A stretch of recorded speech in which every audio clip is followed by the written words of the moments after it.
Aí pessoal, tudo bem? Sejam bem-vindos à live com especialista da SMCP, Sociedade Mineira de Coloproctologia. Meu nome é Hélio Antônio Silva, eu sou diretor de TI da Sociedade Mineira de Coloproctologia e hoje o meu convidado é também um coloproctologista especialista em cirurgia robótica. Nós vamos bater um papo aqui para falar que a cirurgia robótica já é uma realidade na coloproctologia. Enquanto ele entra, deixa eu colocar um comentário aqui.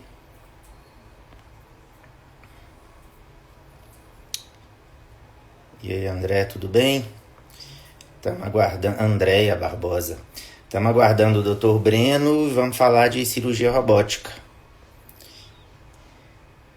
Só um minuto.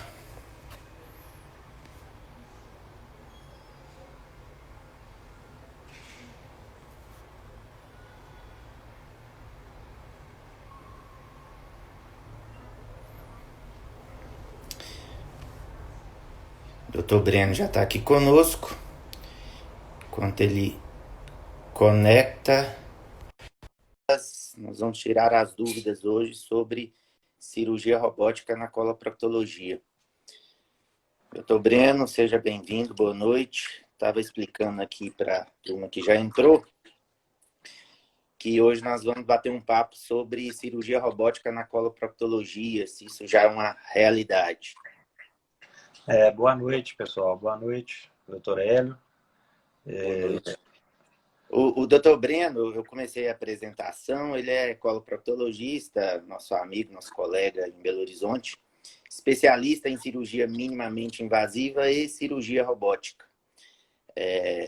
Nós sabemos que a cirurgia minimamente invasiva tem se desenvolvido aí, pelo menos nos últimos 30 anos, de forma mais intensa. Começou com a videocirurgia, a videocirurgia avançou muito, mas hoje o que a gente tem de mais moderno é exatamente a cirurgia robótica. É moderno e por isso mesmo é um pouco desconhecido. Eu tenho até assim alguns familiares que, quando eu fui falar que ia fazer cirurgia robótica, gerou um monte de pergunta. Então eu quero te repassar umas perguntas assim. Vou fazer um pouco o papel de leigo aqui, até para tentar traduzir as dúvidas que a gente escuta no dia a dia.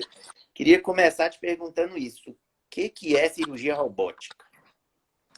Bom, Hélio, o nome cirurgia robótica, na verdade, não é um nome muito adequado, não.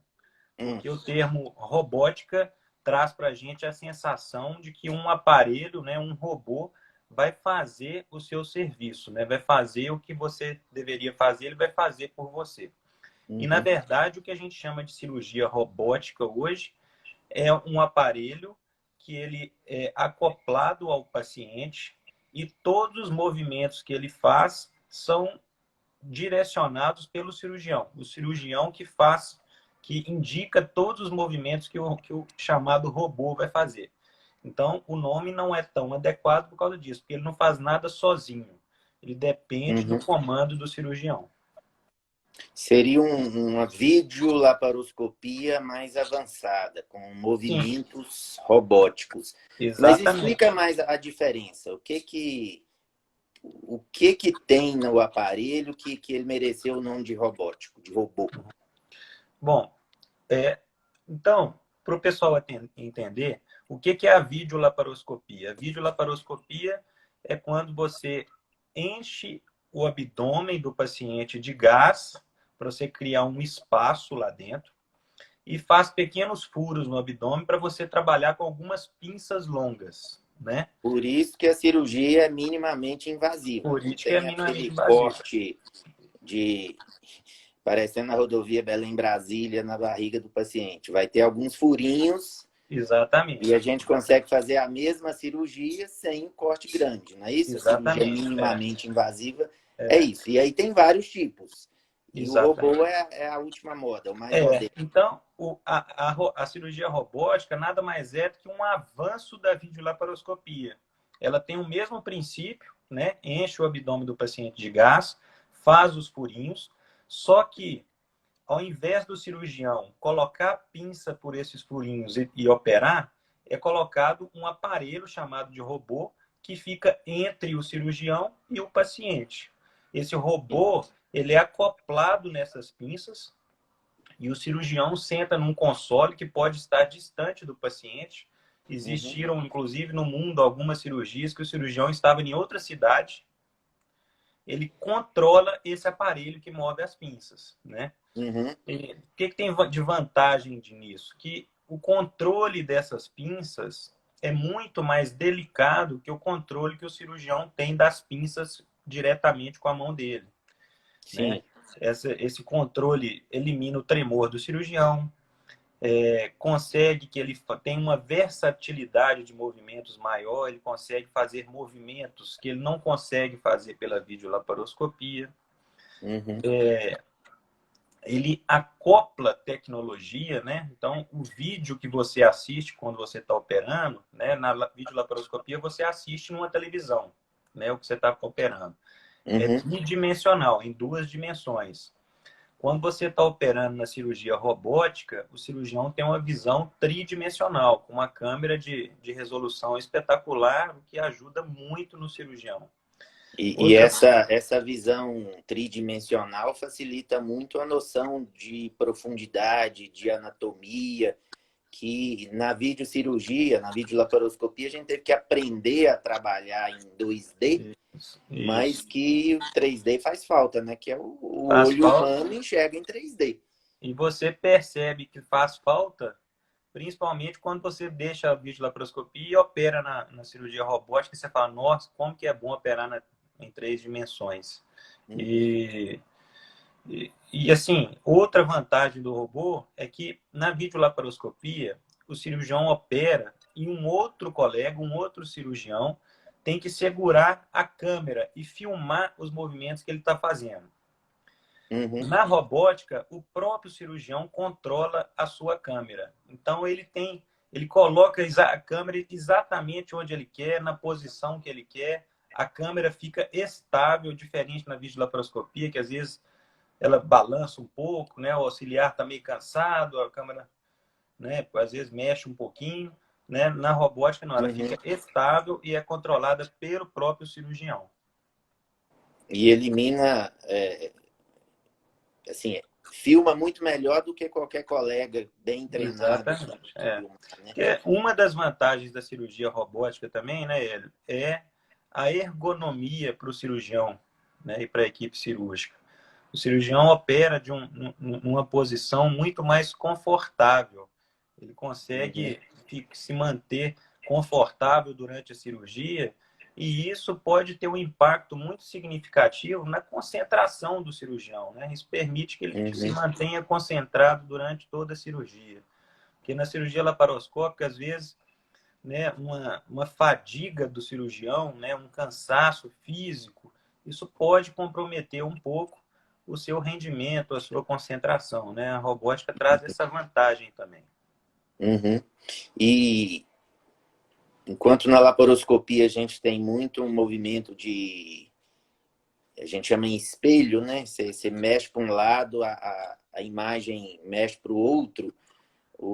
No robô, o movimento simula o movimento humano, né? A pinça faz movimentos com articulação, que quando eu te perguntei por que o robô mereceu o nome de robô, era isso que eu estava pensando.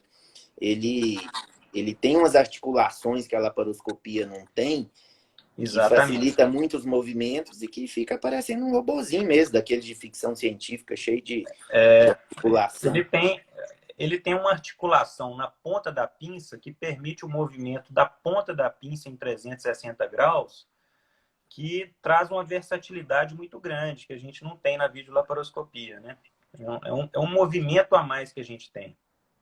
E é muito intuitivo, né? Mas me diga uma coisa, essa tecnologia existe desde quando? A cirurgia robótica, a gente já falou que é uma evolução da cirurgia laparoscópica, mas faz um histórico aí pra gente. Nós estamos falando de quando começou essa tecnologia no mundo primeiro.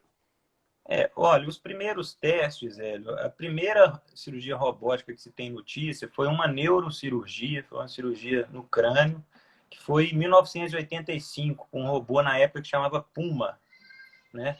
A coisa não ficou meio banhando em água quente ali, até que em 1988, um outro robô de outra marca, se não me engano, chamado Probot, fez a primeira cirurgia de próstata robótica. E a coisa foi evoluindo, não foi tão para frente, até que o robô que a gente tem hoje da marca, hoje em dia, que é o Da Vinci, que é o robô que, né, que todo mundo está usando no mundo inteiro, ele foi lançado em 2006. De lá para cá, a gente teve algumas atualizações do sistema Da Vinci, né? Teve o Da Vinci X, o S, o SI, já tem o XI, agora já tem o X, né? Algumas evoluções que incorporaram algumas tecnologias em cada uma delas. E agora a gente já sabe, já se tem notícia de várias outras marcas de robôs que estão sendo produzidas e estão em teste no resto do mundo, né? Tem no coreano, japonês, eu acho que no Canadá também tem um, mas no momento, atualmente, o robô que todo mundo usa em larga escala é o robô Da Vinci, que é produzido pela Intuitive Surgery. Quer dizer, hoje em dia a gente tem um monopólio de uma empresa, que é a Intuitive. Exatamente. Com um sistema, ou pelo menos 3 sistemas da mesma empresa funcionando no mundo, né? Ele tinha a patente da maioria das tecnologias já caiu. Porque, na verdade, não cai a patente de todo o sistema de uma vez. Cada tecnologia incorporada nele tem uma patente. Então, as coisas vão caindo e já tem os robôs sendo produzidos com as patentes que já caíram. Bom, quando você fala nisso, a gente tem que pensar em custos, né? Se a gente está falando de uma empresa só dominando o mercado, isso provavelmente diminui a competitividade. A partir do momento que entrarem outras empresas com mais sistemas, com certeza o custo vai abaixar. Mas antes da gente entrar nesse assunto, em Belo Horizonte, quando que foi? Porque você está comentando aí de 1985, 1988. Nessa época, eu e você estávamos no colégio e a gente sabe que os colegas cirurgiões aqui em Belo Horizonte não faziam muitos a cirurgia vesícula videolaparoscópica começou em 1989 aqui em BH, salvo a minha memória, eu não pesquisei agora recente para te garantir isso, mas eu lembro da época que eu estava estudando cirurgia, ler alguma coisa sobre isso. Quer dizer, a coisa demora a chegar. Aqui em BH chegou quando essa tecnologia? O primeiro robô em Belo Horizonte chegou no Hospital Vila da Serra em 2016, final de 2016, se não me engano, outubro de 2016. Foi quando ela chegou em Belo Horizonte. Pensar que 10 anos depois de que o sistema foi lançado no mundo. Exatamente, mas num momento, ele chegou em Belo Horizonte, para você ter uma ideia, em 2016. Em 2012, eu fui a Chicago fazer um treinamento do robô e só na cidade de Chicago tinha 49 robôs. Em 2012. Né? Você vê que os Estados Unidos já estava pipocando de robô. 4 anos depois, chegou o primeiro aqui em Belo Horizonte. E atualmente nós temos quantos? Atualmente nós temos em Belo Horizonte um no Felício Roxo, Mater Dei, Vera Cruz, 4 robôs. 4 robôs em Belo Horizonte. 3 sistemas SI e um sistema XI. O XI é o mais moderno do que o SI. O XI é mais moderno que o SI e o XI ele traz uma solução para um pequeno entrave que a gente tem no SI, principalmente na nossa especialidade, né, que precisa trabalhar em mais de um quadrante do abdômen. Então, especialmente para nós da coloproctologia, o XI tem uma pequena vantagem. Nada que não se possa resolver no SI e tal, mas uma pequena vantagem, uma pequena tecnologia a mais no XI. E eu sei que você foi o primeiro coloproctologista de Belo Horizonte a fazer uma cirurgia robótica.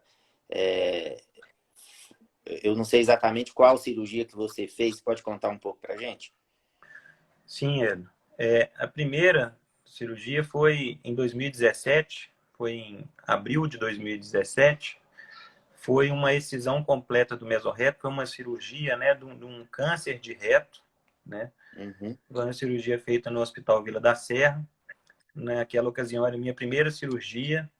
Nós convidamos para me assessorar, para ser o meu preceptor na cirurgia, o Dr. Carlos Domene, de São Paulo, do Hospital 9 de Julho. Ele gentilmente veio até aqui, ficou do meu lado lá na cirurgia, sentado do meu lado, literalmente. E a cirurgia correu muito bem.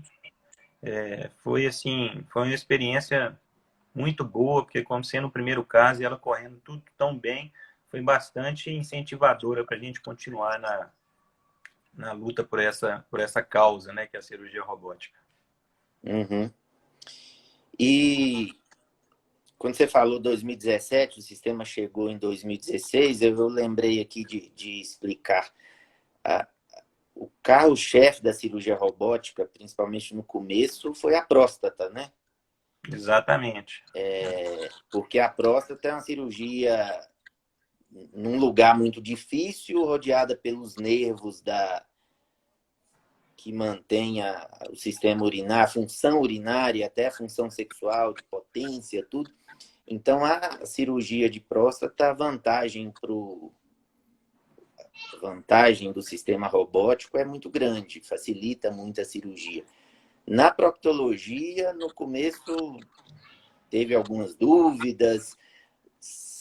Pensando com a cabeça do paciente, por que eu faria uma cirurgia de intestino, uma cirurgia robótica hoje? Qual que seria a vantagem? Olha, Hélio, realmente, se você for avaliar em termos de resultados científicos, você não consegue apoio na literatura que mostre assim, que os resultados da cirurgia robótica são superiores à da cirurgia laparoscópica. Né? O que eu acho que tem que ficar na mente é que a cirurgia robótica veio para acrescentar alguma coisa que facilite a vida do cirurgião, que possa facilitar num paciente que poderia haver alguma dificuldade na laparoscopia, que nem sempre a gente é capaz de prever qual paciente seria esse, que a cirurgia robótica traria benefício para esse paciente, né? Ele vai trazer para o cirurgião aquilo tudo que a gente já falou, uma liberdade de movimentos maiores, uma câmera melhor, né? Às vezes ele acopla algumas tecnologias, alguns corantes que a gente chama de indocianina green, por exemplo, que podem ajudar o cirurgião em casos que ele teria dificuldade na cirurgia laparoscópica, né? Então, eu acho assim, é uma coisa a mais, na verdade, uma grande coisa a mais, uma tecnologia de ponta, né, que tem tudo para ajudar o cirurgião, e tudo que ajuda o cirurgião, logicamente, a gente pensa que beneficia o paciente, né? O cirurgião estando confortável, com todas as ferramentas em mãos que ele pode ter para assistir aquele paciente ali, é de se esperar que o paciente seja beneficiado. Bom, no reto, no câncer de reto, tem algumas semelhanças com a próstata, né? Também fica lá rodeado pelos nervos que mantêm a função sexual, a função urinária. Em pacientes selecionados, a ressecção do reto no robô parece ser muito melhor do que a cirurgia aberta e melhor do que a laparoscopia. Essa é a impressão também? Com certeza, ele. Eu acho que quando a gente vai operar um câncer de reto, né, todo mundo aqui sabe da dificuldade que é você operar um câncer de reto, por exemplo, numa pelve de um homem, né, do sexo masculino, né, que é um espaço muito mais estreito do que a bacia da mulher. Todo mundo sabe a dificuldade que é, tanto por via aberta, convencional, quanto por videolaparoscopia. Então, assim, o robô tem características que podem facilitar em muito esse trabalho, né? E, falando em termos de trabalhos científicos, uma coisa que foi vista em alguns trabalhos, principalmente no trabalho chamado ROLAR, é que num grupo específico de pacientes, que é o grupo de homens, né, o sexo masculino, e pacientes obesos, a cirurgia para o câncer de reto pareceu ter menos conversão, ou seja, diminuiu a chance de ter que transformar aquela cirurgia que era minimamente invasiva em uma cirurgia convencional, uma cirurgia aberta.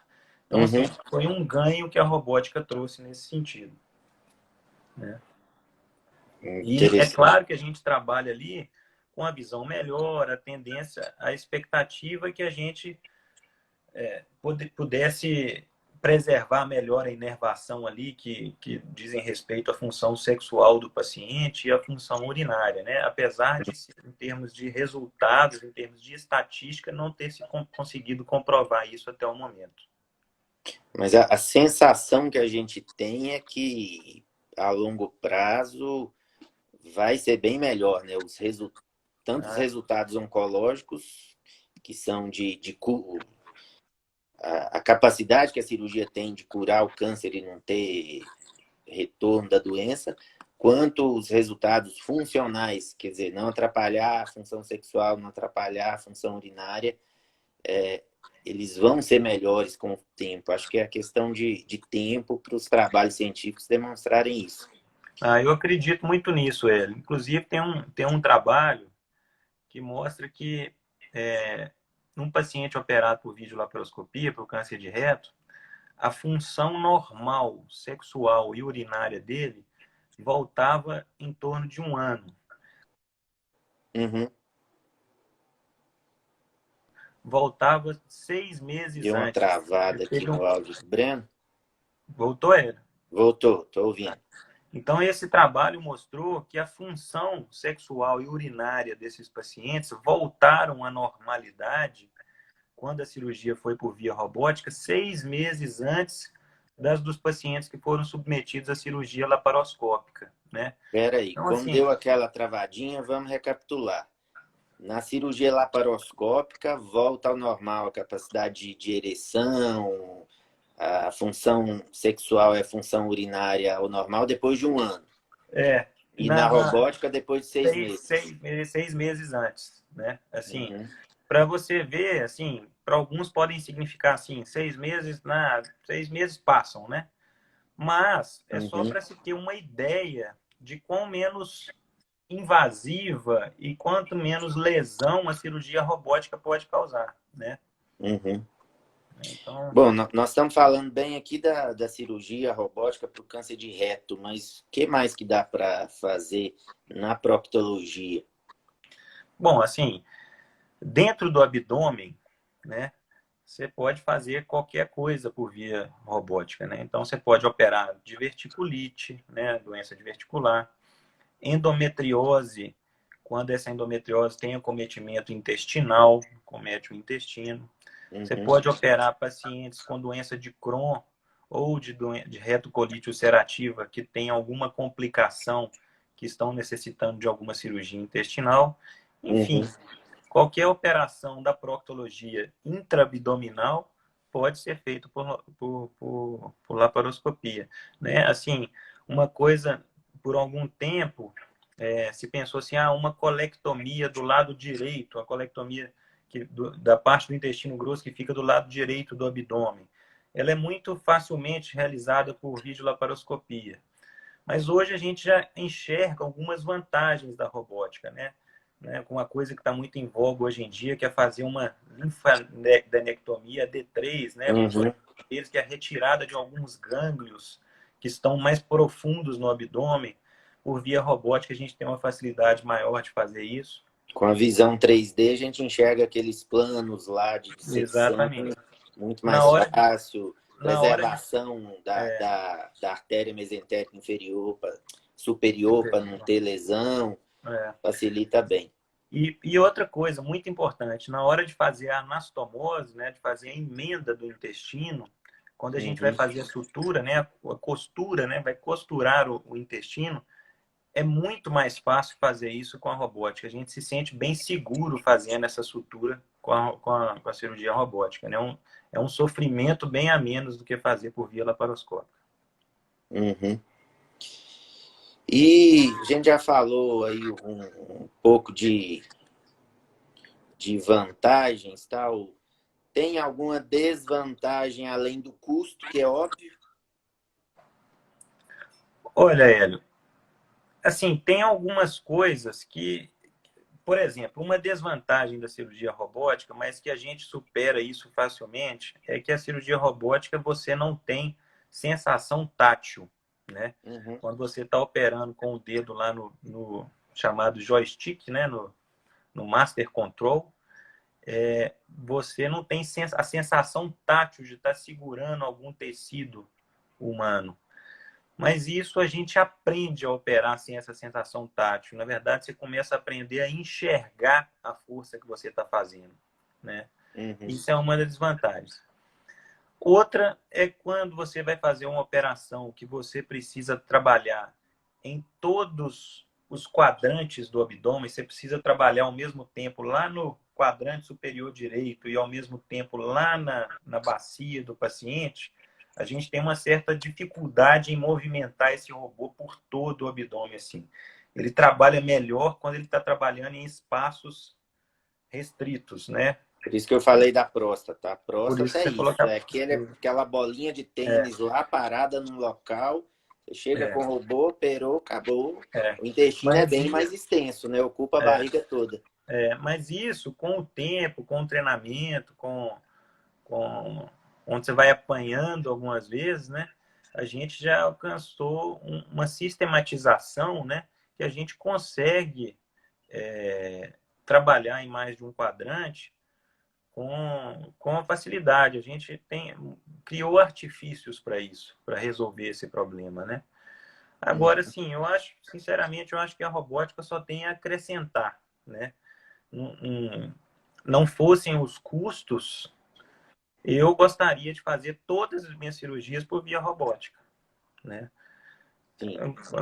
É lógico que a cada caso a gente acaba colocando o custo em questão para ver se realmente tem necessidade de usar robótica para aquele determinado caso. Mas agora, se o custo não fosse o empecilho, o custo fosse o mesmo, eu gostaria sim de usar robótica para todos os meus casos. Vamos falar um pouquinho dos custos. Dá para operar pelo convênio? Olha, existem alguns planos, principalmente lá em São Paulo, que já estão cobrindo a cirurgia robótica, né? Aqui em Minas Gerais, até o momento, a gente não tem, pelo menos que eu tenha notícia, não teve nenhum plano que cobriu inteiramente a cirurgia robótica, não. Como que Sim. tem funcionado? O paciente entra para a cirurgia com a guia do convênio como uma cirurgia laparoscópica. Porque, como a gente já disse lá no começo da live, a cirurgia robótica nada mais é que um avanço da cirurgia laparoscópica, né? Que uma peça a mais na cirurgia laparoscópica. Então, ele entra como se fosse uma cirurgia laparoscópica. E ele complementa um valor para o hospital para usar o equipamento de robótica. E os convênios têm aceitado isso sem muitos problemas? Sim, até então ninguém tem tido problema com isso, não. Uhum.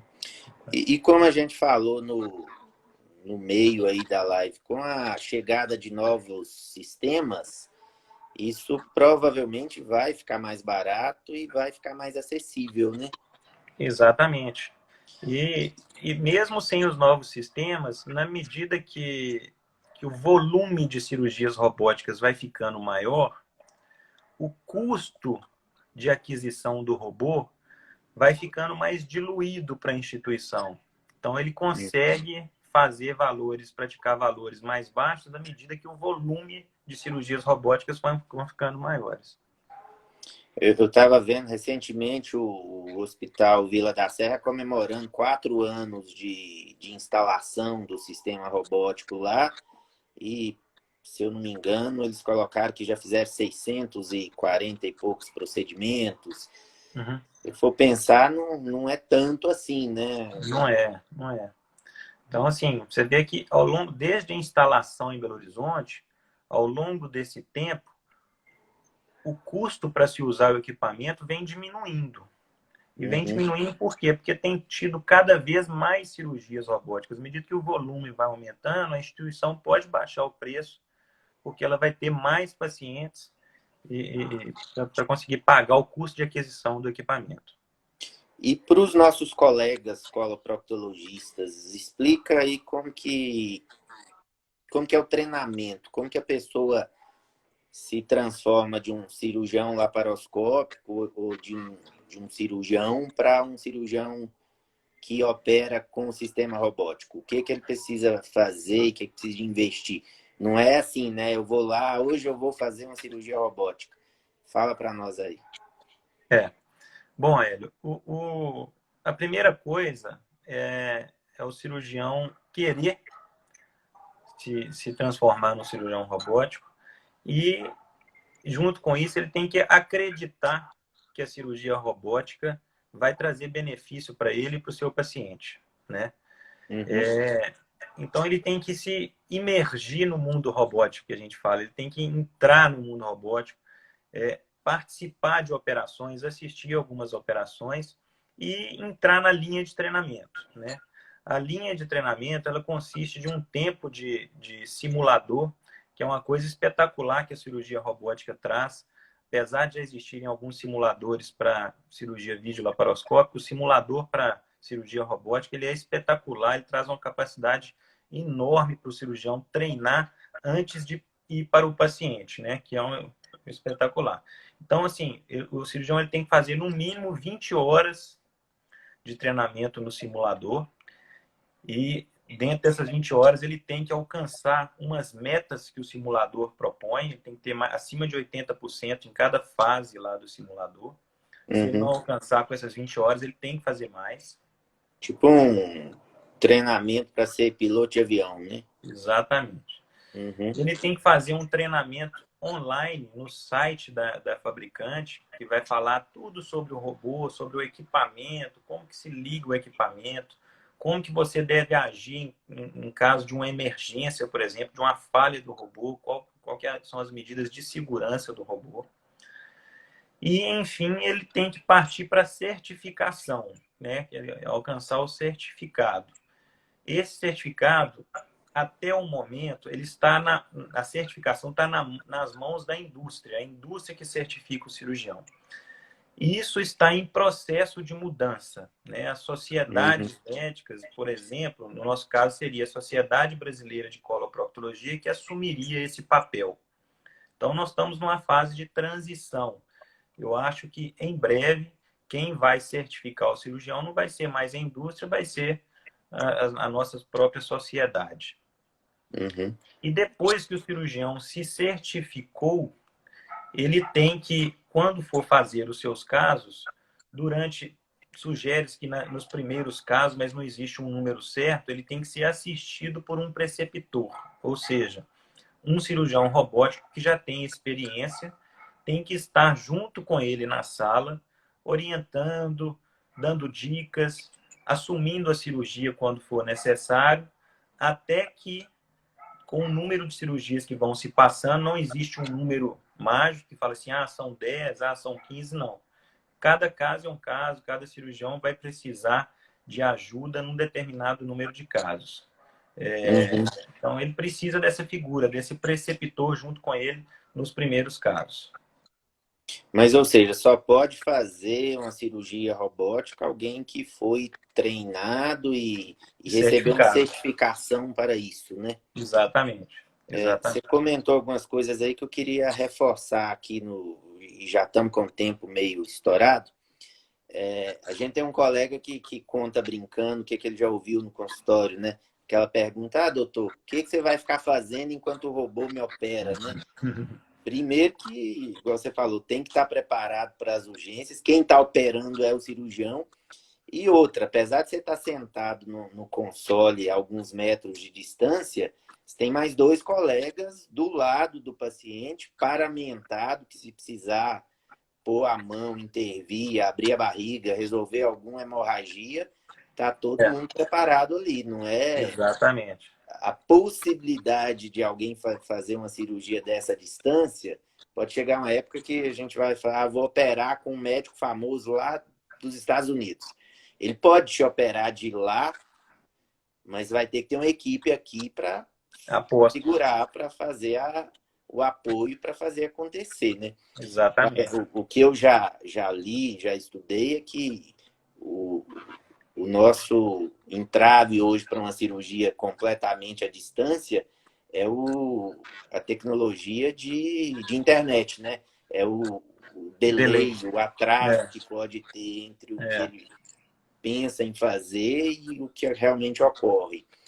E a gente sabe, a gente está vendo que isso está mudando também numa velocidade muito grande. Então, pode chegar um dia que as cirurgias podem realmente ser à distância, mas nunca o médico vai ser dispensado de estar ali do lado, cuidando do paciente, olhando para o paciente com a mão pronta para intervir, né? O robô não é o fator decisivo. O fator decisivo continua sendo o médico bem treinado. Exatamente. Inclusive, para se fazer uma cirurgia robótica, a primeira coisa que o médico tem que ter é um treinamento de qual a cirurgia que ele vai fazer, quais são os passos cirúrgicos que ele vai ter que fazer. Que não adianta nada ele saber operar um robô, mas não saber quais passos ele tem que seguir em cada cirurgia. São coisas que ele aprendeu na sua vida como coloproctologista, na sua formação como coloproctologista, né? Ele precisa estar bem formado, tá isso bem sedimentado, porque a cirurgia robótica é só uma tecnologia que ele tem para fazer uma operação que ele já sabe, eu deveria saber. Ô Breno, foi muito bom esse bate-papo. Quero te agradecer a disponibilidade de compartilhar a sua experiência conosco. Quero convidar todo mundo, esse vídeo fica disponível depois no YouTube, no site da Sociedade Mineira de Coloproctologia. Quem estiver assistindo, segue aí o nosso canal, é o Saúde Intestinal SMCP, no site que é smcoloprocto.com. Também tem muito material disponível. Essa live está lá e outras que nós já tivemos aí nas últimas semanas. Vai ser um prazer compartilhar com vocês. Sigam as redes sociais da SMCP, que tem muita informação bacana. Muito obrigado, Breno. Até logo. Obrigado pela oportunidade. Parabéns à SMCP pela iniciativa. Estão todos de parabéns. Muito obrigado e boa noite a todos. Boa noite, valeu.